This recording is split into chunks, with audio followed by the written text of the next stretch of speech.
మీ ఇద్దరు ఫ్రెండ్సా? ఫ్రెండ్‌షిప్ మీద అంటే స్నేహం గురించి ఒక్క మాటలో చెప్పాలంటే అసలు ఏం చెప్తావు? అంటే మీరు చెప్పండి. ప్రాణం. ప్రాణం. ప్రాణం. ఎందుకు అంతలాగా అంత ఎమోషనల్‌గా అంత ప్రాణం అనేది ఎందుకనేసి? తినే కదా నా ఫ్రెండ్. చిన్నప్పటి నుంచి తనేగా ఉంది. ఓకే. దట్స్ వైయా? సో, ఏ ప్రాబ్లమ్ వచ్చినా కూడా షేర్ చేసుకుంటారు. షేర్ చేసుకుంటాం. అవునా? ఆ, ఇంకొకటి మెయిన్‌లీ రిలేటివ్స్‌కి మెయిన్ ఇంపార్టెన్స్ ఇస్తారా? ఫ్రెండ్స్‌కి మెయిన్ ఇంపార్టెన్స్ ఇస్తారా? ఫ్రెండ్స్కే ఇస్తాం. ఫ్రెండ్. ఫ్రెండ్స్కే రిలేటివ్సా? చుట్టాలా? ఫ్రెండ్స్ అంటే ఏం చెప్తారు? ఫ్రెండ్సే అంటాం. ఫ్రెండే. ఎందుకు? ఫ్రెండ్ ఆమె. ఆ! రిలేటివ్స్ ఫ్రెండ్స్ మేమిద్దరము. ఓకే.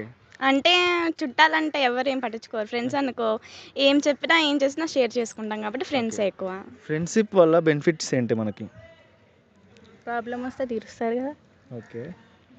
ఏం చెప్పినా కాదనుకుంటా ఉంటారు కదా. ఓకే. ఉమ్. సో, తనలో నీకేమి ఇష్టం బాగా? ఇన్ని రోజులు ట్రావెల్ చేసావు కదా! అది చూడండి. ఆ, ఏమి ఇష్టం అంటే బాగా చూసుకునిద్ది అమ్మలాగా. అమ్మ ఓహ్ మై తర్వాత గాడ్! అమ్మ. Oh my god! అమ్మ తర్వాత అమ్మ. So, what a sweet friendship మీ ఇద్దరిది. సో, నువ్వేం చెప్తావు తన గురించి? ఆమె నాకు చిన్నపిల్ల అంతే. చిన్నపిల్ల అంటే కూతురులాగా? కూతురు. ఓహ్! వీళ్ళిద్దరి బాండింగ్ భలే ఉంది కదా! ఇది ఫ్రెండ్‌షిప్ అంటే. సో,